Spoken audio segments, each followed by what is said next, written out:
The lightning split the sky like the devil's own pitchfork, and Katherine Preston knew she was going to die out here in the Colorado Territory if she didn't find shelter soon. The year was 1878, and she'd been foolish enough to think she could make the 10-mile journey from Las Animas to her uncle's ranch before the storm clouds brewing on the horizon caught up with her. Now the rain fell in sheets so thick she could barely see her horse's ears, and the wind threatened to tear her right out of the saddle. She was 22 years old, soaked to the bone, and more frightened than she'd ever been in her entire life. The mare beneath her stumbled on the muddy trail, and Katherine felt herself sliding sideways. She gripped the saddle horn with numb fingers, her dark hair plastered to her face, her traveling dress weighing her down like an anchor. Thunder cracked so loud it felt like the earth itself was splitting open, and her horse reared up in terror. Katherine tried to hold on, but her wet hands slipped, and suddenly she was falling, hitting the ground hard enough to knock the wind from her lungs. She lay there gasping in the mud as her horse bolted into the storm, leaving her completely alone. Pain radiated through her shoulder where she'd landed, and when she tried to push herself up, her arms shook with exhaustion. The rain was relentless, and the temperature had dropped so quickly that her teeth chattered violently. She needed to find shelter, needed to get out of this storm, but when she looked around, all she could see was darkness and rain, and the occasional flash of lightning illuminating a landscape she didn't recognize. Katherine forced herself to her feet, stumbling forward with no real direction in mind. Every step was a battle against the wind that tried to push her back down. Her boots sank into the mud, and she nearly lost one trying to pull her foot free. Lightning flashed again, and in that brief moment of illumination, she saw something that made her heart leap. A figure on horseback, moving through the storm like a ghost. She tried to call out, but the wind stole her voice. She waved her arms desperately, praying he would see her. The figure kept moving, and panic seized her chest. She couldn't be left out here alone. She wouldn't survive the night. Then the lightning flashed again, and this time she saw the rider turn his horse in her direction. Relief flooded through her so powerfully that her knees nearly buckled. The rider approached slowly, carefully, and as he drew closer, she could make out more details. A tall man in a wide-brimmed hat pulled low against the rain, a dark oilskin coat that shed water like a duck's back, and beneath the shadow of that hat, she caught a glimpse of a strong jaw and piercing eyes that seemed to see right through the storm. "Madam." His voice was deep and carried over the wind. "What in God's name are you doing out here, my horse?" she managed to gasp out. "She threw me. Ran off." The cowboy didn't waste time with more questions. He swung down from his saddle in one fluid motion and was at her side in seconds. Up close, she could see he was probably in his mid-20s, with several days' worth of stubble on his face and eyes the color of storm clouds. There was something solid about him, something reassuring in the way he moved with such certainty despite the chaos around them. "Can you ride?" he asked, his hand steadying her elbow. "I think so." "Good. There's a line shack about a mile from here. We need to get there before this gets worse." Katherine wanted to ask how it could possibly get worse, but another crack of thunder answered that question for her. The cowboy helped her up onto his horse, then swung up behind her. His arm came around her waist, solid and warm despite the cold rain, and she found herself leaning back against his chest as he urged the horse forward. The ride to the line shack felt like it took hours, though it couldn't have been more than 15 minutes. The cowboy seemed to know exactly where he was going, even in the darkness and driving rain. Katherine focused on breathing, on staying conscious, on the warmth of the man behind her. She didn't even know his name, but right now he was the only thing standing between her and a very real death. When they finally reached the lined shack, it was barely visible through the rain, just a dark shape huddled against the prairie. The cowboy dismounted first, then helped her down with gentle hands. Her legs nearly gave out when her feet hit the ground, but he caught her, half carrying her to the door while leading his horse with his other hand. The shack was small and rough, but it was dry, and that was all that mattered. There was a lean-to attached where the cowboy quickly secured his horse. Then he was guiding Katherine inside and shutting the door against the storm. The sudden absence of wind and rain was so abrupt it made her ears ring. "We need to get you warm," the cowboy said, already moving around the small space with practiced efficiency. There was a potbelly stove in the corner, and he had it going within minutes, the fire casting dancing shadows on the rough wooden walls. "You're shaking like a leaf." Katherine realized he was right. She couldn't stop shivering, couldn't make her body obey her commands. Her teeth chattered so hard she bit her tongue, tasting blood. The cowboy stripped off his oilskin coat and hung it on a peg by the door, then turned to look at her with those storm-gray eyes. "Madam, I apologize for the indelicacy, but you need to get out of those wet clothes before you catch your death. There's some blankets in that chest over there. I'll turn my back and tend the fire." He was true to his word, turning away to give her privacy. Katherine's fingers fumbled with the buttons of her dress, so numb she could barely feel them. It took her far too long to work her way out of the sodden fabric, peeling away the layers until she stood in nothing but her chemise, which was only slightly less wet than everything else. She found the blankets in the chest, rough wool that scratched against her skin but was blessedly dry, and wrapped herself in two of them. "I'm decent," she said, her voice still shaking. The cowboy turned back around and nodded approvingly. "Sit by the fire. I'll see if there's any coffee in here." Katherine sank down onto a rough wooden bench near the stove, holding her hands out to the warmth. The heat was almost painful against her frozen skin, but she didn't move away. She watched as the cowboy searched through the small cupboard, finding a tin of coffee and a battered pot. There was a barrel of water in the corner, and he filled the pot before setting it on top of the stove. "Thank you," Katherine said softly. "You saved my life." The cowboy glanced at her, and for the first time she saw something soften in those hard features. "Just doing what any decent person would do, madam. Name's Grant Anderson, Katherine Preston. Most people call me Kate." "Well, Miss Preston, what were you doing riding alone in weather like this?" The question was fair, if a bit pointed. Katherine pulled the blankets tighter around herself. "I was trying to reach my uncle's ranch before the storm hit. Obviously, I misjudged how quickly it was moving." "Your uncle got a name, Samuel Preston. He has a spread about 5 miles northwest of Las Animas." Grant nodded slowly. "I know the place. Good man, your uncle. Bought some horses from him last year." "You're a horse trader, among other things." "I work at the Double Bar Ranch mostly, but I pick up work where I can find it. Was checking the fence lines when I saw the storm coming in. Figured I'd hole up here until it passed." He paused, then added, "Lucky for you I did." Lucky was an understatement.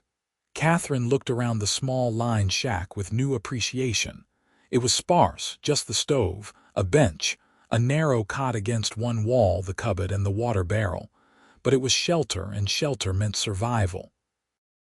The coffee began to boil, filling the small space with its rich aroma. Grant pulled 2 tin cups from the cupboard and filled them, handing one to Katherine. She wrapped her cold hands around it gratefully, breathing in the steam before taking a careful sip. It was strong enough to strip paint, but she'd never tasted anything better. "How long do you think the storm will last?" she asked. Grant moved to the small window and peered out into the darkness. "Hard to say. could blow over in an hour, could last all night. Either way, we're stuck here until it does. Trail's going to be a mud pit, too dangerous to ride in the dark. The implications of that settled over Katherine slowly. She was going to be spending the night in a tiny shack with a man she'd just met. Her reputation would be in tatters if anyone found out. But the alternative had been dying in the storm, so she supposed her reputation was a small price to pay for her life. As if reading her thoughts, Grant said, "I'll sleep on the floor. You can have the cot. And I give you my word as a gentleman that you're safe with me." Katherine believed him. There was something steady and honest about Grant Anderson, something that made her trust him despite the circumstances. "I believe you, and I'm grateful, truly." They sat in companionable silence for a while, listening to the storm rage outside and the fire crackle in the stove. Katherine's shivering gradually subsided as warmth seeped back into her bones. She studied Grant when he wasn't looking, taking in the details she'd missed in the chaos of the storm. He had dark hair that curled slightly where it was still damp, broad shoulders that strained against his chambray shirt, and hands that looked strong and capable. There was a scar on his left cheekbone, a thin white line that made her wonder about its origin. "How long have you worked at the Double Bar?" she asked, more to break the silence than anything else. "About 3 years now. It's good work and the owner's fair. Better than drifting from place to place like I used to do." "You're not from around here originally," Grant shook his head. "Grew up in Texas. Came north after the war." Katherine did some quick mental math. If he'd fought in the war, he had to be at least in his mid-20s. Young enough to have a whole life ahead of him, old enough to have already lived through hard times. There was a weariness around his eyes that spoke of experiences she couldn't imagine. "What about you?" Grant asked. "You from Colorado, Boston originally. I came out here 6 months ago after my parents died. Uncle Samuel is my only living relative and he offered me a home. It's been an adjustment." That was putting it mildly. Katherine had gone from a comfortable life in a Boston townhouse to a rough existence on a Colorado ranch. She'd traded afternoon teas and social calls for cooking over a wood stove and learning to milk cows. But she'd also discovered a freedom here she'd never known in Boston, a sense of possibility that the rigid society back east had never offered. "I imagine Boston's quite a bit different from Los Animas," Grant said, and there was the hint of a smile on his lips. "You could say that. No indoor plumbing, no gas lamps, no theaters or museums. But there's also no smog, no crowds, and the sky goes on forever. I think I'm starting to prefer it here." "Starting to," Katherine smiled. "Give me another 6 months and I'll let you know for certain." The storm continued its assault on the little shack, but inside, the warmth was growing almost cozy. Grant found some hardtack in the cupboard and offered her half, apologizing for the meager fare. Katherine took it gratefully, realizing she hadn't eaten since breakfast. They shared the simple meal and more coffee, and gradually, the conversation began to flow more easily. Katherine learned that Grant had 2 younger sisters back in Texas, that he'd learned to ride before he could walk, and that he had a particular fondness for Appaloosa horses. Grant learned that Katherine could speak French, that she'd never fired a gun in her life before coming to Colorado, and that she had a terrible weakness for lemon drops. "Lemon drops," Grant repeated, and this time he did smile, a real smile that transformed his whole face. "Can't say I've had one of those in years. They're hard to come by out here," Katherine admitted, "but the general store in Los Animas sometimes has them, and when they do, I buy up every last piece. I'll have to remember that." There was something in the way he said it, something that suggested he was filing that information away for future use, that made Katherine's heart skip a beat. She told herself not to be foolish. This was just a chance encounter, a storm bringing two strangers together for one night. Once the weather cleared, they'd go their separate ways and probably never see each other again. But as the hours passed and the conversation continued, Katherine found herself hoping that wasn't true.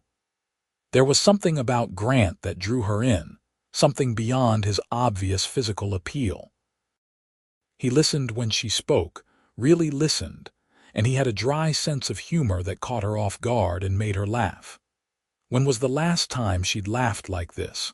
The fire burned down, and Grant added more wood. Outside, the storm showed no signs of letting up. Thunder still rumbled periodically, and the rain hammered against the roof in waves. "You should try to get some rest," Grant said eventually. "It's been a hard day for you." Katherine realized she was exhausted. The adrenaline that had kept her going was fading, leaving her drained and heavy-limbed. "What about you? I'll keep the fire going. Don't worry about me." Katherine stood, still wrapped in her blankets, and moved to the narrow cot. It wasn't much more than a thin mattress on a wooden frame, but it looked like heaven right now. She lay down, pulling the blankets up to her chin, and watched as Grant settled himself on the floor near the stove, using his coat as a pillow. "Grant," she said softly. "Yes, madam. Thank you." "Again, I know I keep saying it, but I mean it. You saved my life tonight. You're welcome, Miss Preston. Now get some sleep." Katherine closed her eyes, listening to the storm and the sound of Grant's steady breathing. She should have been anxious, should have been worried about propriety and reputation, and all the things a proper Boston lady was supposed to worry about. Instead, she felt safe, protected, and something else she couldn't quite name, a warmth that had nothing to do with the fire in the stove. She drifted off to sleep with 5 words forming in her mind, words that felt important somehow, words that she needed to say but couldn't quite grasp in her exhausted state. They floated just out of reach as sleep pulled her under. Katherine woke sometime in the deepest part of the night. The storm had quieted to a steady rain, the thunder distant now. The fire had burned down to embers, casting a soft red glow through the shack. She blinked in the darkness, trying to remember where she was, and then it all came rushing back. She turned her head and saw Grant still on the floor, but he wasn't asleep. He was sitting up, his back against the wall, watching the dying fire. There was something in his expression, something sad and far away that made her heart ache. "Can't sleep?" she asked quietly. Grant's head turned toward her, and she saw surprise flicker across his features. "Didn't mean to wake you." "You didn't. The storm did." She sat up, wrapping the blanket around her shoulders. "Are you all right?" "Fine, just thinking." "About what?" Grant was silent for a long moment, and Katherine thought he might not answer. Then he said, "About how strange life is. How you can wake up one morning with no idea that this is the day everything changes." "What's changing?" He looked at her then, really looked at her, and Katherine felt the weight of that gaze all the way to her bones. "I don't know yet. Maybe nothing. Maybe everything." Katherine should have been confused by his cryptic words, but somehow she understood exactly what he meant. She felt it too, this sense that something significant had happened tonight, something beyond just being saved from a storm. She stood up, the blanket trailing behind her like a queen's robe, and crossed the small space to where Grant sat. She lowered herself to the floor beside him, close enough that their shoulders were almost touching. "Tell me something true," she said. "Something you've never told anyone else." Grant's eyebrows rose. "That's a hell of a request, I know. But we're here in this moment, and tomorrow everything goes back to normal. So tell me something true." He was quiet for so long that Katherine thought he might refuse. Then he said, "I'm tired of being alone. I've been drifting for so long, telling myself that's what I want, that freedom and independence are worth more than roots and connections. But tonight, sitting here with you, I realized I've been lying to myself. I don't want to be alone anymore." The honesty in his words took Catherine's breath away. She reached out and took his hand, feeling the calluses on his palm, the strength in his fingers. "I don't want to be alone either. I thought I did, back in Boston. I thought if I could just get away from all the expectations and the society rules, I'd be happy. But being alone isn't the same as being free." "No," Grant agreed. "It's not." They sat like that for a while, hands clasped, shoulders touching, watching the embers glow. Katherine felt something shifting inside her, something fundamental. She'd known this man for only a few hours, but it felt like longer. It felt like she'd been waiting her whole life to meet him. "Grant," she said. "Yes, I need to tell you something. 5 words that I think you need to hear." He turned to look at her, his gray eyes searching her face in the dim light. "What 5 words?" Katherine took a breath, feeling the truth of the words even as she spoke them. "I am so very glad." "Glad about what?" "Glad that you found me. Glad that the storm brought us together. Glad that I'm here with you right now in this moment. Just glad. So very, completely glad." Grant's expression softened and he squeezed her hand gently. "I am so very glad too, Kate." The way he said her name, soft and almost reverent, made something bloom in her chest. Without thinking about it, without questioning the wisdom of it, Katherine leaned her head against his shoulder. Grant's arm came around her, pulling her closer, and they sat like that as the night deepened around them. "Tell me something else true," Grant said after a while. Katherine smiled against his shoulder. "I think you're the most honest man I've ever met, and the kindest, and I'm terrified that when the sun comes up, you'll disappear and I'll never see you again." "I'm not going anywhere," Grant said firmly. "When the storm clears, I'm riding you back to your uncle's ranch personally, and then I'm going to ask if I can come calling on you proper-like." Katherine's heart soared. "You are." "I am. If that's all right with you." "That's more than all right with me." They talked through the rest of the night, sharing stories and secrets, learning each other in the way that only happens when 2 souls recognize something in each other. Katherine told him about losing her parents to cholera, about the loneliness of being the last of her line. Grant told her about the war, about losing friends and nearly losing himself, about deciding to head west to start over. By the time the first gray light of dawn crept through the window, Katherine felt like she knew Grant Anderson better than she'd known people she'd spent years with in Boston. And the feeling seemed to be mutual because when he looked at her as the new day began, there was a tenderness in his eyes that made her breath catch. "The storm's passed," he said softly. "I know." Neither of them moved to get up. Katherine was still wearing only her chemise under the blankets, and her dress was hanging by the stove, hopefully dry by now. But she wasn't ready for this night to end, wasn't ready to return to the real world where propriety and expectations ruled. "I should let you get dressed," Grant said, though he sounded reluctant. "I'll go check on my horse." He stood and pulled on his oilskin coat, then stepped outside, giving her privacy.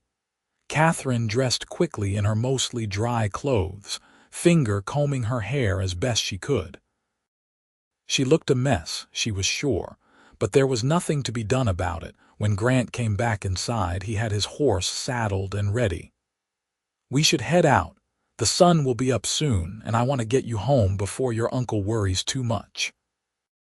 The ride back was nothing like the desperate flight through the storm.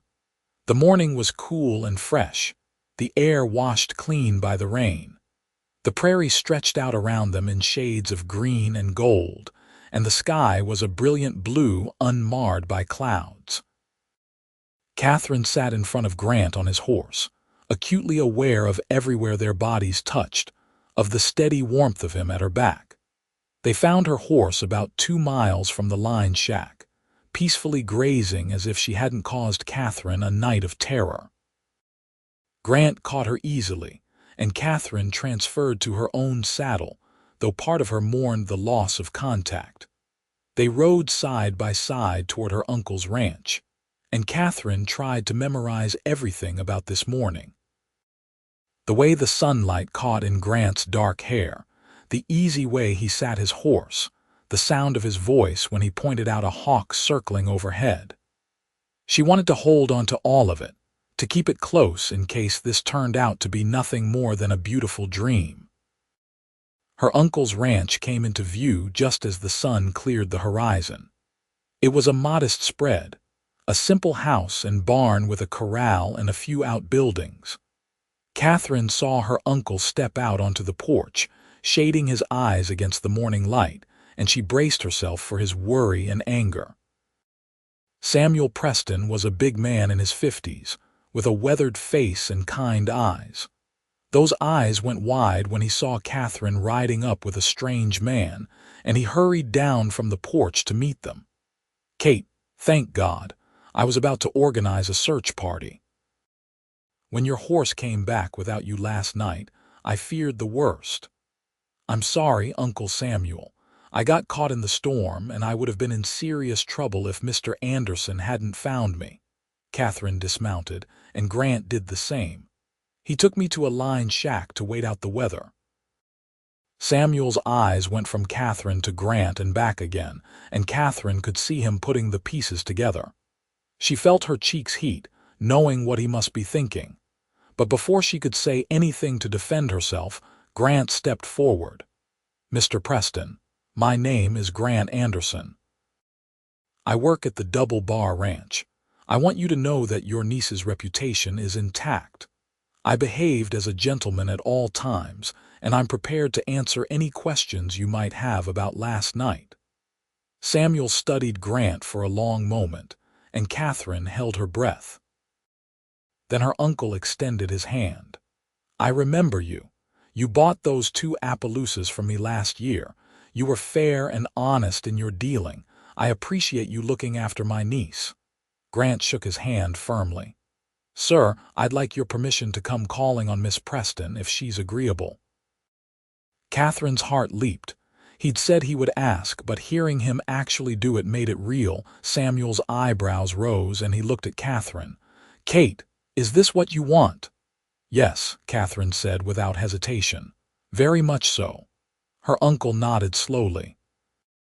"Then I suppose you'd better come in for breakfast, Mr. Anderson. You can tell me about yourself while Kate gets cleaned up." The next few hours passed in a blur. Katherine washed and changed into fresh clothes, pinning her hair up properly. When she came down to the kitchen, she found Grant and her uncle deep in conversation over coffee and eggs. They both looked up when she entered, and the smile that crossed Grant's face made her knees weak.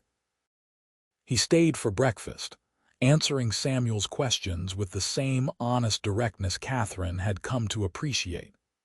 He talked about his work at the Double Bar, his plans to eventually have his own spread, his family back in Texas. Samuel seemed satisfied with what he heard, and by the time Grant stood to leave, her uncle had given his blessing for Grant to court Katherine properly. Grant walked to where Katherine stood by the door. "I'll be back on Sunday if that's all right. Maybe we could take a ride, with your uncle's permission, of course." "I'd like that very much." Grant hesitated, then reached out and took her hand, bringing it to his lips in a gesture that was both old-fashioned and utterly charming. "Until Sunday, then, Miss Preston." "Until Sunday, Mr. Anderson." Katherine watched him ride away, her hand tingling where his lips had touched. She stood on the porch long after he'd disappeared from view, her mind replaying every moment of the last 12 hours. "You care for him," Samuel said from behind her. "It wasn't a question. I do. I know it's fast, but there's something about him, Uncle Samuel, something real. I saw it too, the way he looks at you, the way you look at him." Samuel put a hand on her shoulder. "Your aunt, God rest her soul, she and I knew each other 3 days before I proposed. When you know, you know. Just be careful with your heart, Kate." "I will." But even as she said it, Katherine knew it was too late. Her heart was already involved, already reaching out toward Grant Anderson with a certainty that should have terrified her but instead felt like coming home. Sunday seemed an eternity away, but when it finally arrived, Katherine was ready. She'd spent the intervening days helping her uncle with the ranch work, but her mind had been constantly on Grant. She'd relived their conversations 100 times, analyzed every word and gesture, and come to a conclusion that would have shocked her Boston friends. She was falling in love with a cowboy she'd known for less than a week. Grant arrived right at noon, riding a beautiful paint horse and carrying a small paper bag. He handed it to Katherine with a shy smile that transformed his usually serious face. "Lemon drops," he said. "Bought out the general store's entire stock." Katherine opened the bag and laughed with delight. There must have been 24 candies inside. "You remembered." "I remember everything you told me that night." They rode out with Samuel's blessing, heading toward the creek that ran along the eastern edge of the property. It was a beautiful September day, warm but not hot, with a breeze that carried the scent of prairie grass and wildflowers. Katherine rode her mare, and Grant kept his paint at an easy pace beside her. "How was your week?" Katherine asked. "Long. I kept thinking about you, wondering if you were real or if I'd dreamed the whole thing." "I felt the same way. It all seemed so impossible, like something from a novel." They reached the creek and dismounted, letting the horses drink while they sat on a fallen log near the water's edge. Grant pulled off his hat and ran a hand through his hair, looking almost nervous. "Kate, I need to be honest with you about something." Katherine's heart clenched. "What is it?" "I'm not a wealthy man. I work hard and I'm good at what I do, but I don't have much saved up yet. It's going to be a few years before I can afford to buy my own land, start my own ranch. If we continue down this path we're on, I can't offer you the kind of life you had in Boston. It'll be hard work and simple living." Katherine reached out and took his hand. "I don't want the life I had in Boston. I want a life that means something, with someone who sees me as more than just a pretty ornament. I want to build something real, Grant, and I think I want to build it with you." Grant's eyes searched hers. "You barely know me." "I know enough. I know you're honest and brave and kind. I know you make me laugh and you listen when I talk. I know that when I'm with you I feel more myself than I ever have. Isn't that enough to start with, God, Kate?" Grant pulled her close, wrapping his arms around her. Katherine melted into the embrace, resting her head against his chest and listening to the steady beat of his heart. "I've never met anyone like you." "Good. I'd hate to think I was ordinary," he laughed, the sound rumbling through his chest.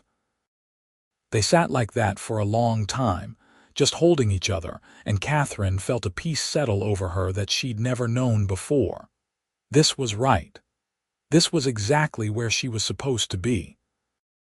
The courtship that followed was unconventional by Boston standards, but perfectly normal for Colorado territory. Grant came calling every Sunday, and whenever he could spare time during the week. They went on long rides together, exploring the countryside. He taught her to shoot a rifle, standing behind her to help her aim, his breath warm on her neck. She taught him about the stars, sharing the astronomy knowledge she'd learned from books back east. Samuel approved of the match and made Grant welcome at the ranch. Before long, Grant was helping with repairs and lending a hand during roundup. He fit into their lives so seamlessly that Katherine couldn't remember what it had been like before he was part of it. One crisp October evening, about 6 weeks after that first storm, Grant arrived with wildflowers in hand and an expression that made Katherine's pulse quicken. Samuel took one look at them and excused himself, saying he had work in the barn. Grant led Katherine out to the porch and took both her hands in his. "Kate, I know we haven't known each other long by conventional standards, But I'm not a man who believes in wasting time when I know what I want. And I want you. I want a life with you, want to wake up next to you every morning and fall asleep with you every night. I want to build that ranch we've been talking about, raise horses and children and grow old together. Will you marry me? Katherine felt tears prick her eyes. Yes. Yes, absolutely yes. Grant pulled her into a kiss that made her forget everything but the feel of his lips on hers, the strength of his arms around her, the rightness of this moment. When they finally broke apart, both breathless, Grant rested his forehead against hers. I love you, Kate Preston. Think I have since that night in the storm. I love you too, Grant Anderson, and I'm still so very glad. Glad about what? That the storm brought us together, that you found me, that I get to spend my life with you. Grant smiled. Those 5 words you whispered that night when you thought I was asleep, I am so very glad. I've never forgotten them. They've been running through my head ever since. I meant them then, and I mean them now. They were married in early November in a simple ceremony at the small church in Las Animas. Katherine wore a dress of cream-colored silk that she'd brought from Boston, and Grant wore his best suit, looking handsome and slightly uncomfortable in the formal clothes. Samuel walked her down the aisle, his eyes suspiciously bright. The whole town turned out for the wedding, it seemed. Grant's boss from the Double Bar Ranch was there, along with half the cowboys who worked there. The shopkeeper who'd sold Grant the lemon drops gave them a generous gift of supplies. Even people Katherine barely knew came to wish them well, because that was the way of things in the West. Community mattered out here in a way it never had in Boston. After the ceremony, there was a party at the ranch with music and dancing and more food than they could possibly eat. Katherine danced with her new husband under the stars, feeling like her heart might burst with happiness. "What are you thinking?" Grant asked as they swayed to a fiddle tune. "That I never knew I could be this happy, that I'm grateful for every choice that led me here, even the painful ones. Even the storm, especially the storm." They spent their wedding night in the small cabin that Grant had been fixing up for them on a piece of land he'd managed to lease with plans to buy. It was modest, just 2 rooms and a loft, but Katherine loved it. It was theirs, a place to start their life together. Grant carried her over the threshold and Katherine laughed as he set her down gently. "Welcome home, Mrs. Anderson." "Mrs. Anderson," Katherine repeated, trying out the name. "I like the sound of that." That night, they came together with a tenderness and passion that left them both breathless. Grant was gentle and patient, mindful of Katherine's inexperience, and she loved him all the more for it. Afterward, they lay tangled in each other's arms, watching the moonlight stream through the window. "I never thought I'd have this," Grant said quietly. "A home, a wife, someone to love who loves me back. You have it now. You have me for the rest of our lives. Promise me something, Kate, anything. Promise me that no matter what challenges we face, we'll face them together. That we'll always talk to each other, always be honest, always remember this feeling right here. I promise. I promise all of that and more." The first year of marriage brought challenges they hadn't anticipated. The winter was harsh, and they lost some of their small herd to the cold. Money was tight, and there were times when Katherine wasn't sure they'd make it through. But they worked side by side, Grant taking extra jobs when he could, Katherine selling eggs and preserves in town. They economized and sacrificed, and slowly, they began to build something solid. Through it all, their love deepened. Katherine learned that Grant snored when he was exhausted and that he had nightmares sometimes about the war. Grant learned that Katherine sang when she was happy and that she cried when she was frustrated. They learned to navigate each other's moods, to support without smothering, to give space when needed and closeness when craved. Spring brought new hope and new life. Katherine discovered she was pregnant in April, and Grant's joy was so profound it brought tears to both their eyes. He became impossibly protective, trying to keep her from doing any heavy work, until Katherine had to sit him down and explain that she was pregnant, not made of glass. "I carried water buckets and chopped vegetables through the first 3 months without even knowing," she said firmly. "I can certainly continue doing reasonable work now that I do know I'm not an invalid, Grant. I just want to keep you safe, keep both of you safe." Katherine's expression softened, and she took his hand and placed it on her still flat stomach. "We are safe. We're together, and we're safe. Trust me to know my limits." Their son was born in December during a snowstorm that reminded Katherine irresistibly of the night she and Grant had met. The parallels weren't lost on Grant either, who paced outside the bedroom while the midwife attended Katherine, looking like he might wear a hole in the floorboards. When the baby's cry finally pierced the air, Grant burst through the door to find Katherine propped up in bed, exhausted but glowing, holding a tiny bundle. "It's a boy," she said softly. "A healthy, beautiful boy." Grant approached slowly, reverently, and looked down at his son for the first time. The baby had dark hair like his father and was howling with impressive lung power. "He's perfect," Grant breathed. "What should we name him?" Katherine asked. They discussed names for months but never quite settled on one. Now, looking at their son, Grant said, "What about Matthew?" "It means gift of God, and that's what he is. What you both are. My gifts." "Matthew Anderson," Katherine said, testing it out. "I love it. Matthew Samuel Anderson, after my uncle." Samuel, who'd been waiting anxiously in the main room, was deeply touched when they told him. He held his great-nephew with surprising gentleness for such a big man, and declared him the finest baby ever born in Colorado territory.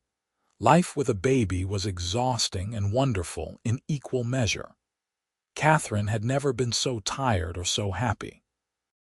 Grant was a devoted father, taking Matthew whenever he could to give Katherine a break, walking the floor with him in the middle of the night, making silly faces to elicit those precious early smiles. The ranch grew slowly but steadily. By the time Matthew was 2, they'd managed to buy the land they'd been leasing and expand their herd. Grant's reputation as a horseman brought in additional income from training and trading. Katherine's preserves and baked goods were popular in town, and she'd even started teaching some of the local children to read. On their 3rd wedding anniversary, Grant surprised Katherine with a piano. It had been shipped all the way from Denver and cost more than they could really afford, but when Katherine sat down and played for the first time in years, tears streaming down her face, Grant knew it had been worth every penny. "You shouldn't have," Katherine said, running her fingers over the keys. "We need that money for the ranch." "The ranch is fine. And you need music. I've heard you humming, seen the way you light up when there's music at church. You gave up so much to be with me, Kate. Let me give you this." Katherine stood and threw her arms around him. "I didn't give up anything. I gained everything. But thank you. Thank you for seeing me, for knowing what I need even before I know it myself." Life settled into a comfortable rhythm. The seasons turned, bringing their challenges and rewards. They weathered droughts and storms, celebrated successes and mourned losses. When Matthew was 4, Katherine gave birth to a daughter they named Sarah Rose. 2 years after that came another son, James. Their cabin had to be expanded to accommodate their growing family, and Grant built on 2 more rooms and a proper kitchen. It was still modest compared to the house Katherine had grown up in, but it was filled with love and laughter and the comfortable chaos of family life.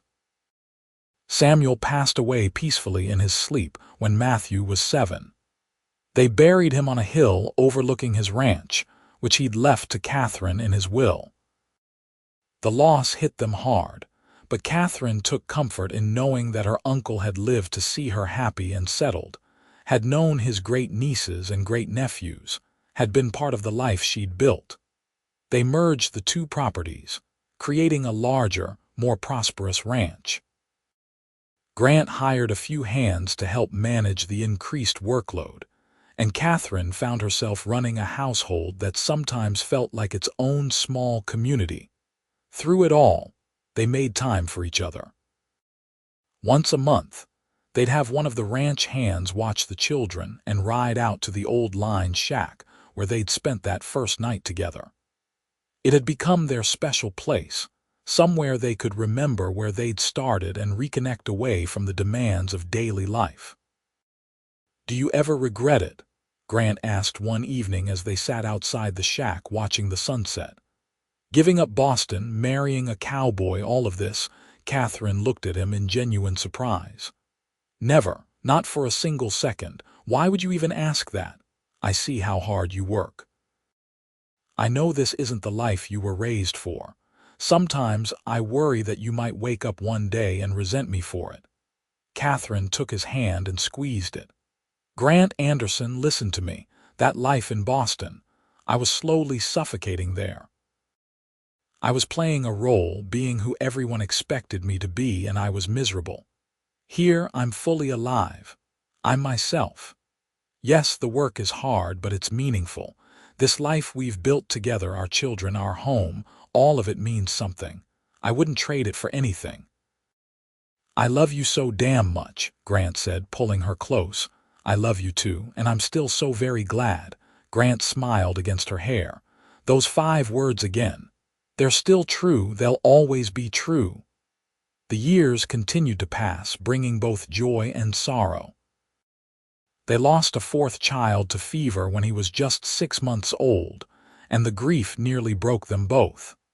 But they held each other through the darkest days, and eventually, the light began to filter back in.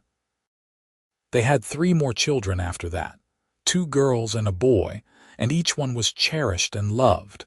Matthew grew into a fine young man who loved horses as much as his father did. Sarah became a teacher, educating children in the growing town of Las Animas. James wanted to be a lawyer and eventually went east to school, though he always came home for holidays. The younger children were still finding their paths, but Grant and Katherine supported them all, encouraging them to follow their dreams while instilling the values of hard work and integrity. On their 20th wedding anniversary, their children threw them a party that brought together friends from all over the territory. People came to celebrate the couple who'd built not just a successful ranch but a real partnership, a marriage that had weathered storms, literal and figurative, and emerged stronger. Katherine looked around at the gathered crowd, at her children and grandchildren, at the community they'd become part of, and felt overwhelmed with gratitude. Grant caught her eye from across the room and made his way to her side. "What are you thinking, Mrs. Anderson?" "I'm thinking about how far we've come from that night in the storm. I'm thinking about how one moment can change your entire life. No regrets, not a single one. Well, maybe I regret not buying stock in the general store's lemon drops. We've certainly kept them in business over the years." Grant laughed. "Come dance with me." They moved to the center of the room, and their children cleared a space. As they swayed together to a waltz, Katherine felt herself transported back to their wedding night, to all the moments they'd shared over the years. The first time Matthew had called Grant Papa. The night Sarah was born during a spectacular thunderstorm. The summer James had learned to ride and had fallen off 12 times before finally staying on. The quiet mornings and peaceful evenings, the arguments and the making up. The 1,000 tiny moments that had woven together to create a life. "What are you thinking now?" Grant asked softly. "That I want to grow old with you. That I want to sit on our porch when we're 80 and watch the sunset and still hold your hand. That sounds perfect to me." And that's exactly what they did. They grew old together, their love deepening and maturing like fine wine. Grant's dark hair turned silver, and Katherine's face gained lines from years of laughter. Their hands became weathered from work, but they still fit together perfectly when they clasped them. They became grandparents many times over, and the ranch that had started as a modest dream became a thriving operation that employed dozens and supported multiple families. But more than the material success, they'd built a legacy of love and integrity that their children and grandchildren carried forward. On a cool September evening, much like the one where they'd first met, Grant and Katherine sat on their porch watching the sun set over the Colorado prairie. They were both in their 70s now, their bodies slowed by age but their minds still sharp. "You remember that storm?" Katherine asked, though she knew he did. They'd told the story so many times over the years that it had become part of family legend. "Every detail," Grant said. "The way you looked when I found you, soaked and shivering. The sound of your voice when you thanked me, the moment I knew I was going to marry you. You knew that night. I knew that night. When you whispered those 5 words, 'I am so very glad,' I thought, this is the woman I want to spend my life with. Someone who can find gratitude even in the middle of a crisis. Someone who sees the blessing in the struggle." Katherine smiled and leaned her head on his shoulder, just as she had that first night in the line shack. "I'm still glad, you know, still so very glad that the storm brought us together." "So am I, Kate, so am I." They sat in comfortable silence as the sky painted itself in shades of orange and pink and purple. In the distance, they could see some of their grandchildren playing in the yard, their laughter carrying on the evening breeze. The ranch hands were finishing up the day's work, and smoke rose from the bunkhouse chimney. "We built something good here," Grant said. "We did, together." "Together," Grant agreed, squeezing her hand. As the last light faded from the sky and the first stars appeared, Katherine thought about the girl she'd been all those years ago, desperate and afraid in the storm. She thought about the cowboy who'd saved her, not just from the weather but from a life half-lived. She thought about every choice, every challenge, every moment of joy and sorrow that had brought them to this place. And she was glad. So very completely, eternally glad. Years later, when Grant passed peacefully in his sleep at the age of 82, Katherine held his hand and whispered those 5 words one more time. "I am so very glad." Glad for every moment they'd shared, every memory they'd made, every day of the beautiful life they'd built together.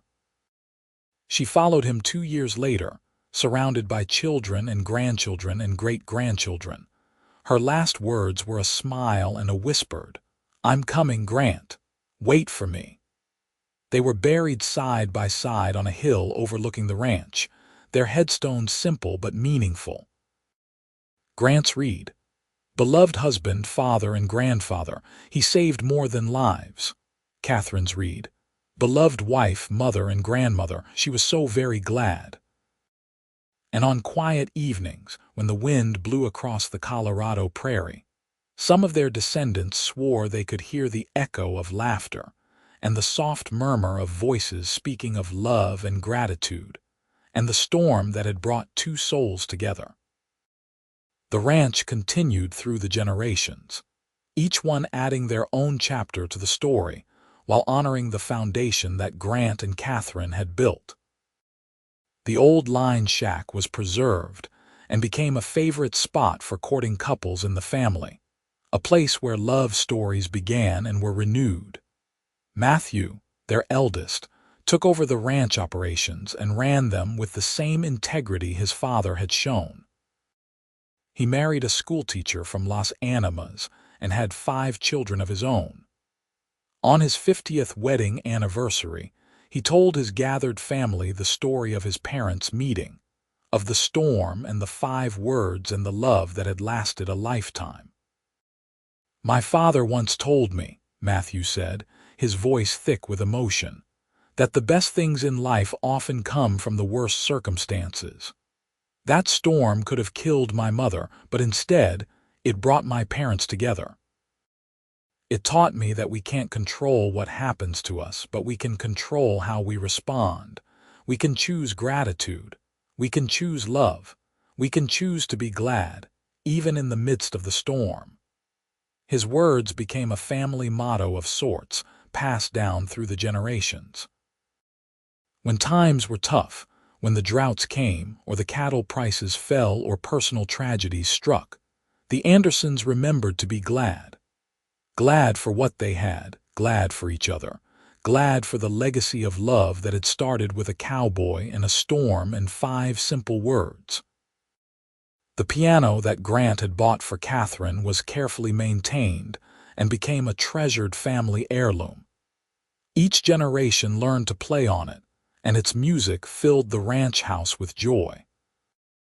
When Sarah's great-great-granddaughter was married in 1965, she walked down the aisle to a piece played on that very piano, connecting her to ancestors she'd never met but whose love story had shaped her entire family. The town of Las Animas grew and changed over the decades, but the Anderson Ranch remained a constant. It weathered the turn of the century, 2 world wars, the Great Depression, and all the changes that modern life brought.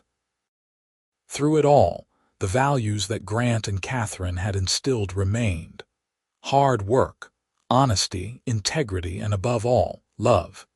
In 1978, exactly 100 years after that fateful storm, the Anderson family held a reunion at the ranch.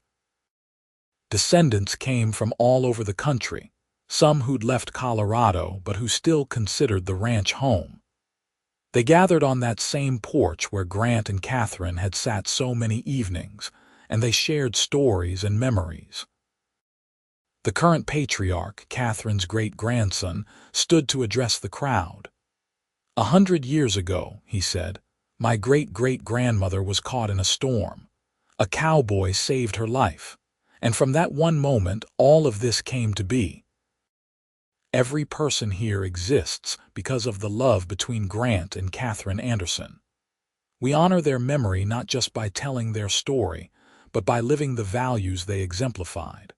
So tonight, I want each of us to think about what we're glad for. What storms have we weathered that brought us blessings in disguise? The answers came from all around. Glad for family, glad for second chances, glad for challenges that made them stronger, glad for love that endured, glad for the legacy they'd inherited and the future they would create. As the sun set on that centennial evening, casting the same golden light that had illuminated so many Anderson sunsets before it, the family felt the presence of Grant and Katherine in the prairie wind and the big sky and the land itself. Their love story had become legend, but more than that, it had become a foundation upon which generations had built their lives. And somewhere, perhaps in whatever comes after this life, Grant and Katherine Anderson sat together, hands clasped, watching over the family they'd created and the legacy they'd left. Still glad, still together, still in love as they would be for all eternity. The storms of life had come and gone as they always do, but the love remained, the gratitude remained. The 5 words that Katherine had whispered in a line shack so long ago echoed through the generations. I am so very glad, and in the end, isn't that what we all hope for? To live a life that makes us glad, to love and be loved in return, to weather the storms together and find blessings in the most unexpected places, to build something that outlasts us, that touches lives we'll never meet, that echoes into a future we'll never see. Grant and Katherine Anderson did all of that and more. They took a moment of crisis and transformed it into a lifetime of love. They took 5 simple words and made them a legacy. They proved that the best love stories aren't the ones without storms, but the ones where 2 people face the storms together and come out stronger on the other side. Their story ended, as all stories must, but the impact of their love continued to ripple outward, touching lives and shaping futures long after they were gone. And that, perhaps, is the true measure of a life well lived and a love worth remembering. So very glad indeed.